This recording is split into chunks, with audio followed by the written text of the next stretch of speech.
This is the Barbados Today afternoon news for Thursday, August 17. Thank you for joining us. I am Mary-Claire Williams.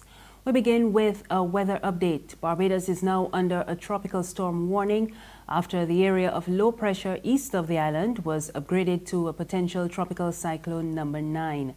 At 11 o'clock this morning, the center of the system was located about 365 miles east of Barbados. The system is moving westward at 17 miles per hour. And on this track, it is expected to pass near or over Barbados early Friday morning. The Met Office says the public can expect pockets of moderate to heavy showers, thunderstorms and gusty winds from tonight and into tomorrow. They also forecast up to 3 to 5 inches of rain and possible isolated higher amounts. Flooding is also likely in low-lying areas, and residents are being asked to take all necessary precautions ahead of the inclement weather. Tropical storm warnings have also been issued for Martinique, St. Lucia, St. Vincent and the Grenadines. Dominica is under a tropical storm watch. In other news this afternoon, a 47-year-old Christchurch man is due in court today on murder charges. Shanley Stoute of Parish Land is accused of killing 34-year-old Closton Robinson, also of Parish Land, on July 28th. Police say Robinson died as a result of a gunshot injury to his head during an altercation with another man at a bar in the area. Stoute is expected to appear in the District FB Magistrates Court in Horse Hill, St. Joseph. Local hoteliers are anticipating a lucrative payday from Carifesta. The Regional Festival of Arts opens on Friday, and it is expected to attract an estimated 2,000 artists in addition to other visitors to Barbados. Chairman of the Barbados Tourism Marketing Inc., Alvin Gemot, says this is expected to be a further improvement in what has so far been a strong performance of the hotel sector this year. Well, in terms of diversifying our tourism offerings and trying to bridge the gap between the peak seasons and the trough seasons, I think we are beginning to see some of that taking place. Earlier this year, we had the Oldie Goldies Cricket Festival. We also had the World Flower Show here in Barbados, and we remember those two events took place in what would be traditionally trough periods. I believe that they would have added to what we are seeing as in terms of the increase so far.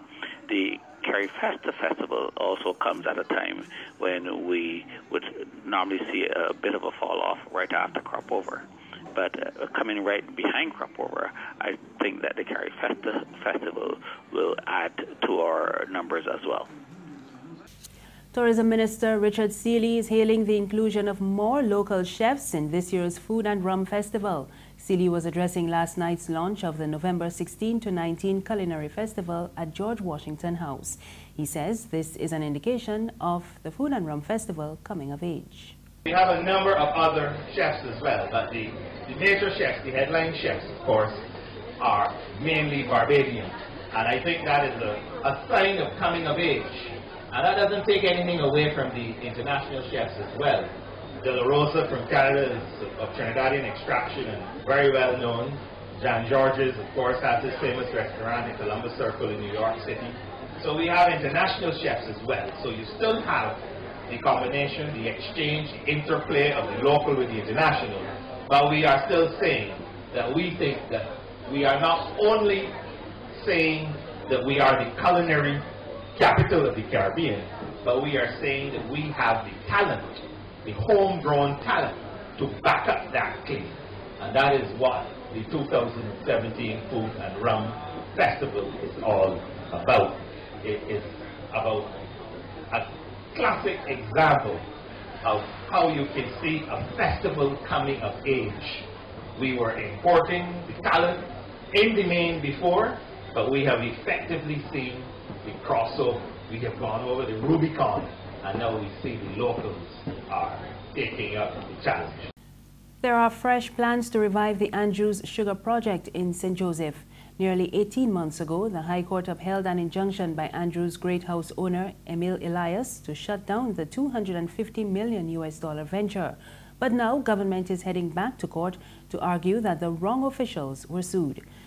Elias's attorney, Ibrahim Laki, told Barbados Today that government has applied to the court to have the chief town planner, Mark Cummings, and Attorney General Adriel Brathwaite removed as subjects of the injunction. He says the administration contends that it was Prime Minister Shanley Stoute, as minister responsible for town planning, who should have been sued. Laki says authorities are objecting to the judicial review application, which says the chief town planner had exceeded his jurisdiction in granting planning permission for the project. There's regional and international news after this short break. Morning, Miss Oya. Morning. You again. So you're washing cars now? Well, I can't keep up with you at all. Yes, girl, you know they're going to provision to selling slow. And I don't sell nation newspapers at all because them don't sell.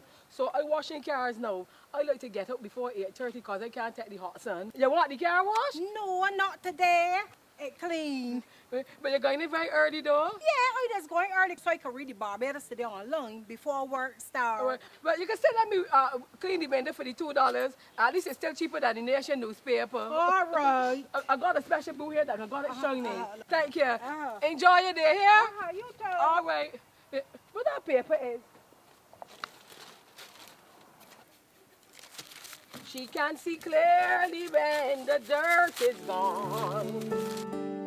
The Barbados Today, news you can trust.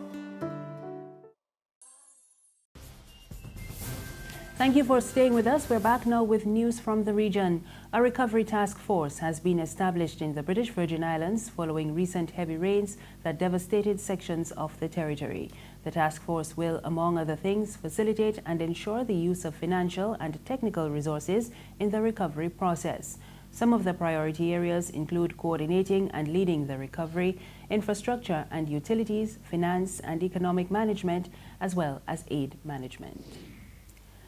And finally, at least 7 people were killed when suspected gang members attacked a hospital in Guatemala City in an attempt to free a jailed associate.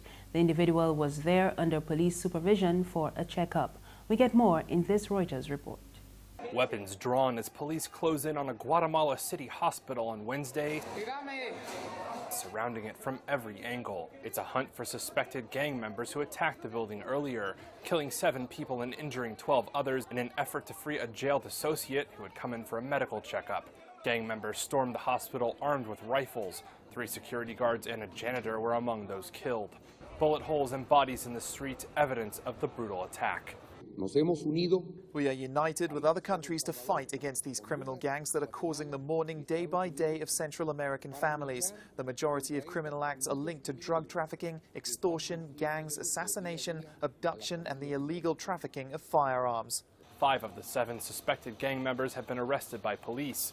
Patients evacuated from the building as officers search for more attackers. Guatemala struggles with endemic gang violence, particularly from MS-13 and its rival Calle 18, known for spreading terror across Central America. That's news this afternoon. For more, you can visit our website www.barbadostoday.bb. You can also subscribe to our e-paper, email updates, and like us on Facebook. We're on Izumi Media in bus terminals and Screenplay at supermarkets and gas stations near you. You can also find us on Mix 96.9 FM.